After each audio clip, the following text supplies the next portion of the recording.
There's something you need to understand about why this video found you right now. This isn't random. This isn't coincidence. And this isn't just another piece of content you happen to click on.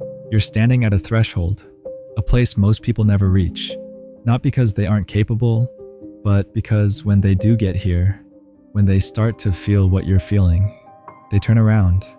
They go back to the familiar, back to the predictable, back to the comfortable prison they've been living in for years. But you didn't run. You're still here, still reading, still searching for something you can't quite explain, but you know it's real. And here's the truth of what's happening. Your old self is dying. Not someday, not metaphorically, not eventually, right now. And you can feel it, can't you? That restlessness, that quiet discomfort, that strange sense that you no longer fit into your own life. The things that used to feel normal don't. The person you used to be feels distant. That growing gap between who you've been and who you're becoming, that's not confusion. That's not a breakdown. That's not a crisis. That's a death. The death of a version of you that carried you this far, but cannot take you any further. And if you're honest, deep down you already know. This video didn't find you by accident. It found you because you're ready to let go. But here's the part no one warns you about. You're addicted to who you used to be. Not because that version of you was happy, not because they had everything figured out, but because they were familiar. You knew how they thought. You knew how they reacted. You knew what to expect. And your brain, your nervous system, your entire being has been running that same pattern for so long that it feels like identity. Like, this is just who I am. But it's not. It's who you've been practicing. And there's a difference. Think about it. Every time you respond to stress the same way, every time you repeat the same choices, every time your thoughts create the same emotions, you're not being yourself. You're replaying a version of yourself, a loop, a recording, running on autopilot. And here's the dangerous part. You don't even notice it because it feels natural. It feels like truth, but it's not truth. It's conditioning, it's habit, it's history, repeating itself. And this is why you feel stuck, because you cannot become who you're meant to be while you're still operating as who you used to be. It's impossible. Every new opportunity, every new relationship, every new version of your life trying to emerge is being filtered through an outdated system. A system built on old fears, old wounds, old beliefs about a reality that doesn't even exist anymore. So what happens? You repeat patterns, different faces, same outcomes, different situations, same reactions. You chase things that don't fulfill you. You respond from old pain instead of present awareness. And slowly, you become exhausted. Not because life is too heavy, but because you're carrying a version of yourself that no longer belongs in your future. And somewhere inside you, you know it's time, but you're scared because letting go of who you've been feels like losing yourself, feels like dying. And here's the truth. It is. But this time is different. This isn't about becoming someone new while secretly staying the same. This is about understanding something deeper. The old you and the new you cannot coexist. One has to go. And no, this doesn't mean destroying your life overnight. It means something quieter, but far more powerful. It means recognizing that the thoughts that got you here won't take you where you're meant to go. The beliefs that once protected you are now limiting you. The identity you're clinging to is the very cage keeping you stuck. Look at your life. Where are you saying you want change, but still choosing familiarity? Where are you working on yourself, but thinking the same thoughts every day? Where are you claiming growth, but making decisions from fear? This isn't judgment. This is awareness, because you cannot change what you refuse to see.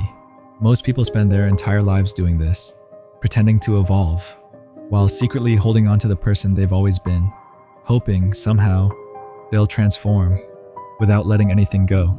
But transformation doesn't work like that. Something has to end for something new to begin. That's not philosophy. That's reality. And here's where it gets even harder. Not louder, not more dramatic, just heavier. Because letting your old self go, it doesn't just mean releasing the painful memories, the mistakes, the things you wish never happened. It goes deeper than that. It means releasing the identity you built because those things happened. The version of you that had to be strong, even when you were breaking inside. The version of you that learned to be perfect because anything less felt unsafe. The version of you that dimmed its light, that stayed quiet, that made itself smaller, just to survive in environments that couldn't hold your truth. And here's the part most people don't want to admit. Those versions of you were not wrong. They weren't weak. They weren't flawed. They were intelligent adaptations. They protected you. They carried you. They held you together in moments that could have shattered you completely. They did their job, and they did it well, which is why letting them go doesn't feel like relief at first. It feels like loss, real loss, a quiet kind of grief that doesn't always have words. Because for a long time, that was you, not a mask, not a phase, but your entire way of being, your way of thinking, your way of loving, your way of surviving. And now, you're being asked to release it, to loosen your grip on something that once saved your life. But listen carefully. Just because something protected you in the past doesn't mean it's meant to stay in your future. And deep down, you can feel it. Something inside you is shifting, not loudly, not forcefully, but persistently, like a quiet voice that keeps returning. There's more. There's another way. There's a version of you waiting. A version of you that doesn't need to perform to be loved. A version of you that doesn't need to prove its worth. A version of you that doesn't wake up every day bracing for impact. A version of you that can simply exist, fully, openly, without armor. And yes, that's terrifying, because you don't know that version yet. You haven't lived as them. You haven't trusted them. You haven't been them. And when something is unfamiliar, the mind labels it as unsafe.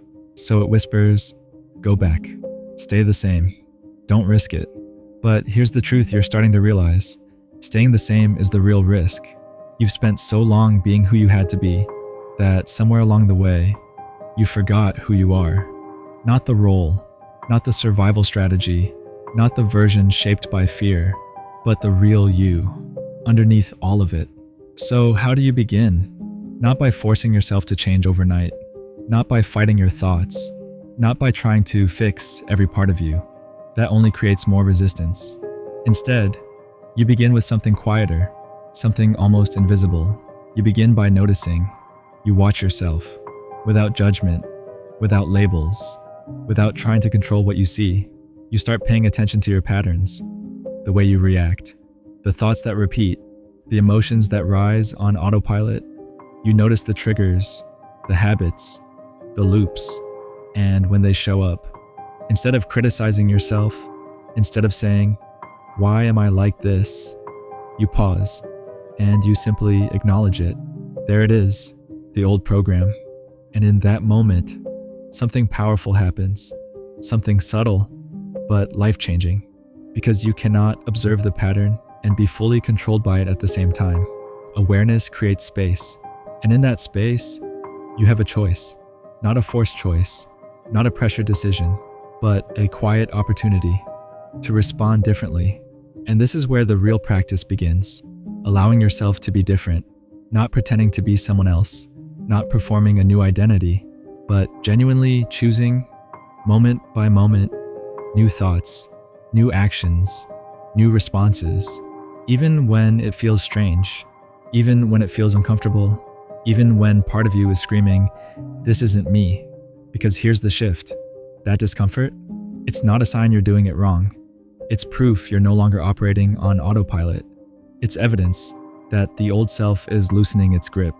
You are literally rewiring yourself, and that process is not clean. It's not smooth. It's not linear. It feels like confusion, like chaos, like you don't know who you are anymore. And that's because you don't. Not fully. You're in the in-between, the space where the old version is fading, but the new version hasn't fully formed yet. In this space, it can feel like everything is falling apart, like you're losing control, like you're drifting without direction. And this is where most people turn back.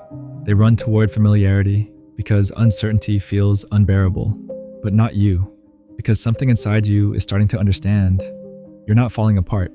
You're falling into alignment. And when you finally stop resisting this process, when you stop trying to go back, something shifts, quietly at first, then completely. You become unrecognizable to yourself, to others. People will notice, some will be inspired, some will feel uncomfortable, some will try to pull you back. They'll say things like, "You've changed." And for the first time, you won't feel the need to explain. You won't feel guilty. You won't feel the urge to shrink back. You'll just smile, because they're right. You have changed, and you were supposed to, because this was never about becoming a better version of who you were. It was about uncovering the truest version of who you've always been, the one buried under expectations, under fear, under survival, the one that never needed to prove anything in the first place. And when that version rises, everything changes, not your entire life overnight, but your relationship with it. You stop forcing your future to match your past. You stop repeating what no longer fits. You stop carrying what you've outgrown. And instead, you begin to move with life, not against it. So if this is landing for you, if you feel this, not just in your mind, but in your chest, pause for a moment, breathe, and acknowledge what's happening. You're not lost. You're transforming. Your old self was never meant to last forever. They were a chapter, a necessary one, a powerful one, but still a chapter. And chapters end, not because they've failed, but because the story is ready to move forward. You're not stuck. You're just holding on to a version of yourself that your life has already outgrown. And the moment you release, the moment you stop resisting what's ending, something new begins, naturally, quietly, powerfully, not because you forced it, but because you made space for it. So let the old version of you rest, honor them, thank them, respect what they carried you through, but don't carry them into your future. Let them be your foundation, not your ceiling, and step into what's next, fully, honestly, unapologetically, because the truth is, you've already outgrown who you used to be.